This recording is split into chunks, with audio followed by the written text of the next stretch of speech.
B-Dog is a 100 breaker since seeing a pro when he was hacking it around the 100 and teens. Now he wants to lower scores and he wants to be under 90 regularly. He just needs to think and plan better on the golf course because he has all the shots necessary to do it. Today, we play the Als Club Desaru in Johor, Malaysia to get a benchmark on his game. So in this mega video, we focus on the lie of the ball, the planning of the hole, and the selection of the shots, and how B-Dog could slash his score below 90.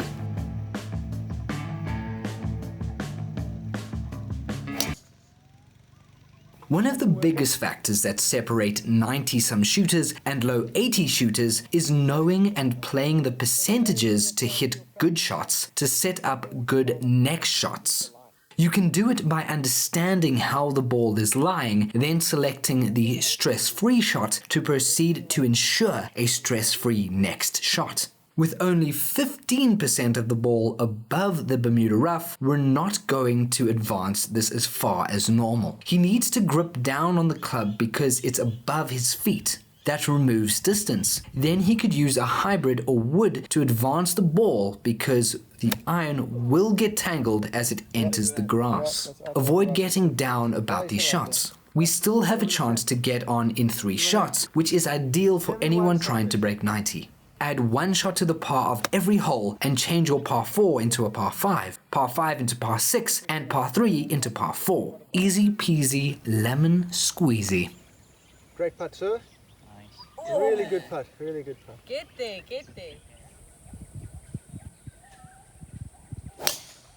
Yeah, it'll work. You're still play for us to do some talking. Yeah, we've been talking about it. It's nice. Okay, this is the hole we come here for. Beautiful, hitting it straight to the ocean here on the second hole on the par 5. But don't get taken in too much by this view, players. This is tricky. He's got 300 yards left. We need to set this up so he can get this on the green in 3 because he's the man. So, 300 yards, dude, directly to the pin. Yep. I would guess about 320 going along the fairway and to the left. We can't take the line to the pin. We have to go right. Well, how much do you want into the hole? Anything between 100 and 140, 100 and even 160.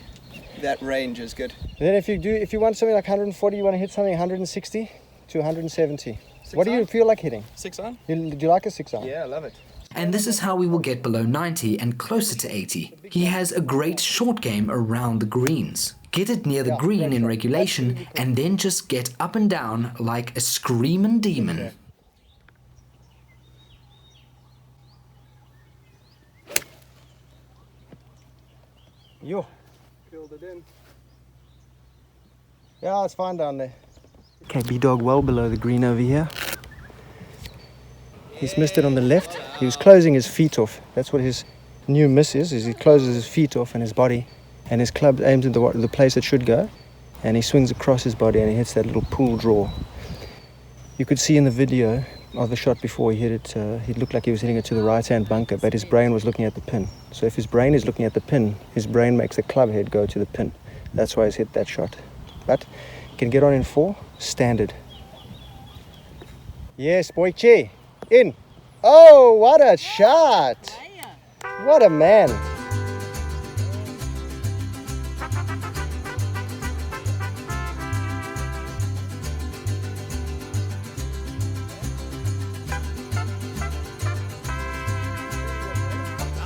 On the tee, it's essential to make it most advantageous to you. B-Dog has a habit he picked up from South Africa of putting the ball on the ground on par 3s. The grass isn't the same here, and the ball actually sits down on the surface. We were also taking videos to show his alignment because he's been struggling with setting up to the right side. He hit a dead straight shot into this bunker. In his mind though, he is setting up at the green. In a bunker with little sand, the lower bounce wedges with more loft and more grind always work better. This thick-soled sand wedge from the Cobra F Max set is not suited to this shot because the sole of the club bounces off the ground into the ball. Yeah, just bounced right off the bottom, eh? If we knew there was firm, minimal sand in the bunker, we would have used his 60-degree wedge. That takes this hole from a hurtful 6 to an acceptable 4. Great learning for next time, especially after a rainy night. Remember your learnings. Play mindful golf, not mindless golf. Okay, so what did you learn there? I should have known from when I put my feet in and you do the little wiggle. Do the hokey pokey? Yeah, break it all down. I should have known then that the bunkers were still damp and it's going to come out a lot harder, and I probably should have used my lob, and that cost me. You would have got a 4. Because you would have got it out on the green. Yeah. So Bogey for golf. the harder bunkers, we want to use something with a low bounce, maybe a ground down sole, something more like that, puppy. instead of that big chunky thing. Yeah, definitely. so- For the fluffy ones, that's going to be better. Yeah, because I played the normal shot that I usually play out of bunker, but it just bounced off and hit it in the teeth the whole time. Cool. And also, after the first shot that I duffed, I should have changed, and I didn't.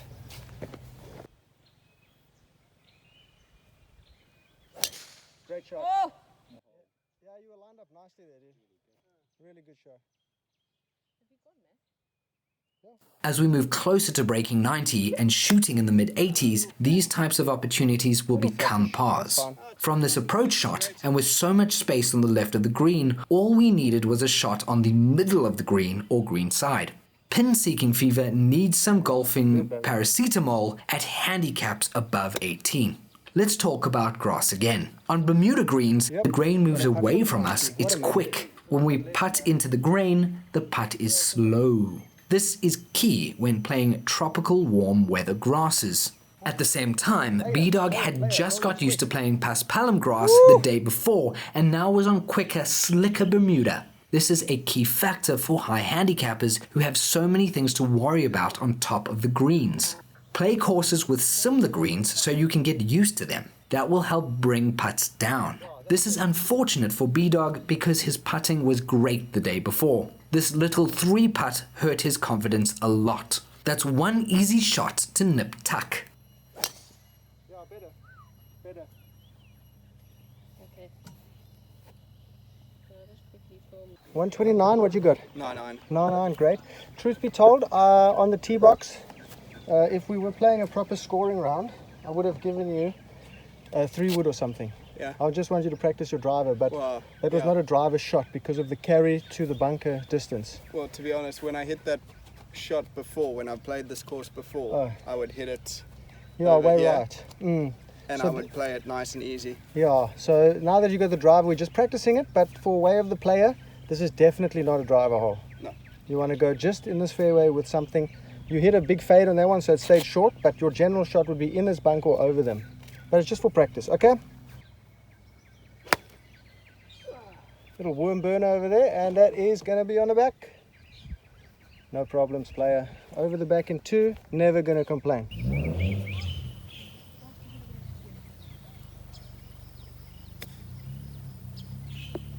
I would be proud of that. Great shot, man. What a shot. I'm very jealous of B-Dog's flop-style shots. He's highly skilled at them and will ask him to teach me his ways.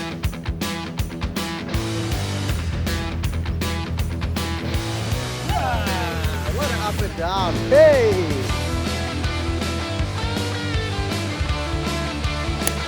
Oh, beautiful.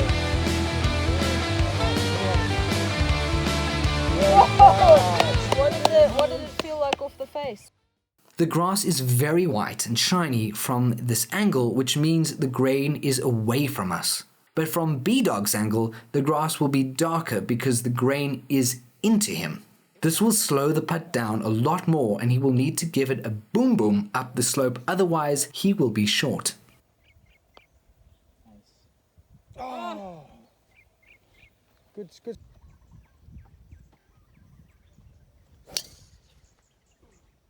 Didn't see the flight. How's that?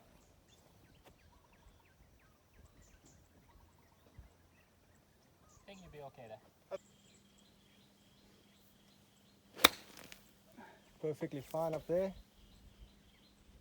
Yeah. Yeah, happy.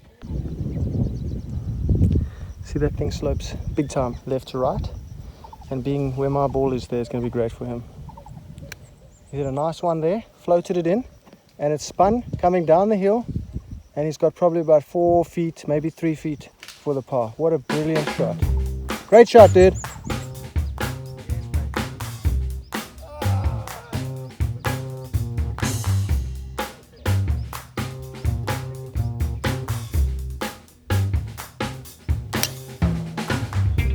That's better, that's better.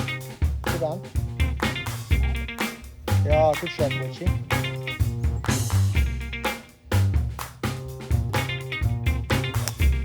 Perfect shot. Maybe close to being on. Oh, beauty. Too short. Great shot. There is one shot I do hope B-Dog will put into his artillery, and that's the chip and run. He likes to use the sand wedge and 60-degree around the greens. But for example, on a long chip like this, with the grain into him at the beginning, he'll struggle for consistency. When you chip into the grain on Bermuda, the high lofted clubs will impart more spin and the grain will grip the ball like Velcro. Okay, this one we're going to try with an 8-iron. Run it up further. It's going straight into the grain. If you hit that 56 and it doesn't go far enough, it's going to just stop like his chip did.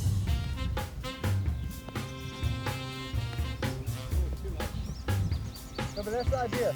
See, now you got much better pace on that one. You got a better putt too. Good one. Okay, he's going to hit this into the grain. It's going to come down grain. You can tell the color. The white color is away from us and dark color into us. It's the opposite to him. And now he's hit a great little putt there. Just needs a little bit more pace, but he's got it inside the 3-foot range for the 2-putt ski.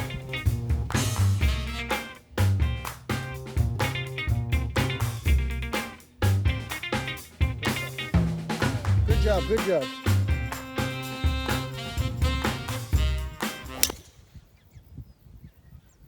I didn't see it. Let's go on along the path there. There you are, under the trees, fun. Okay, so what have you done? I've set it down, so it was 9 degrees, and on that last swing that I just made there, I was focusing more on what David's been trying to show me with getting sort of the upward strike, and it skied, but it felt like an amazing strike, and I expected it to go further. Okay, So a little experiment. let's have a look. Oh man, that's a much better ball flight. Wow. Very powerful, that ball flight. Ashley says he's going to take that one because it was his ball. Brilliant shot. I think you're onto something there. Yeah. Let's keep. And when I saw David before the round, he didn't coach me or anything, but he just said that his idea was actually to set it down to 7. Wow. I've only done 1 down. Cool. So See, sometimes you're going to come out for these kind of rounds and just have a little experiment, because now he's put that down to 8 degrees, and here's his ball from the first shot, which he seemed to hit well, and his second ball is, let's see. His second ball is, what? His second ball is 80 yards further, just by setting that setting down to number 8. So he may be onto something. Let's check the back 9. Maybe this is the solution. Okay, just going up the left side here, huh? left side, so I'm learning from past mistakes. My feet are above my ball, so it's more than likely going to fade away. So I'm aiming up the left and I'm counting on it to. I suggested a 3-wood because 50% of the ball can be seen and contact with the ball directly to the club face will be difficult. There'll be grass behind the ball. An iron has no chance, and then we're a long way from the hole with not much excitement.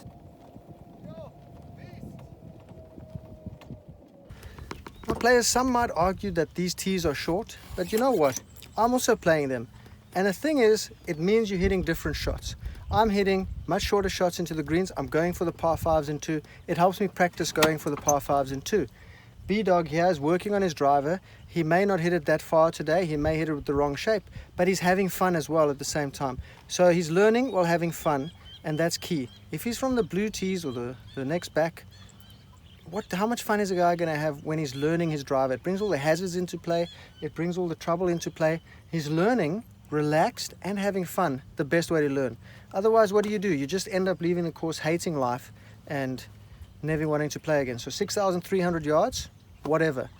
Someone like Didi, he likes 6'3", 6'5". That's where he has the most fun. When he moves to 6'7", 6'6", he doesn't have any more fun on the golf course. So B-Dog will eventually move back, just like J-Mac will move back when they're ready and when it's fun enough to move back. Okay, we've got one Now it's best he goes left.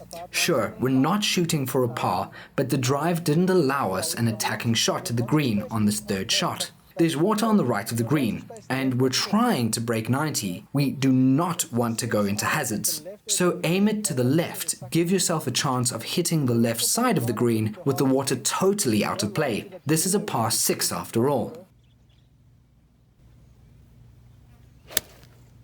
That's perfect up there, Dog.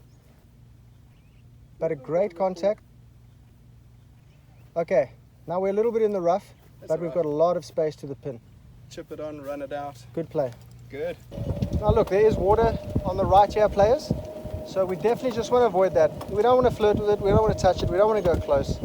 Whatever we get on the left, we chip it up, we make the putt ski. Okay, now with this one, let's just take a normal chip. We're not going to flop it. Normal chip, like a standard chip shot you hit, like with anything, and I want you to land it a yard onto the green. Cool. GT, O-G-O. Get it on the green, okay. Okay. Get the on the green.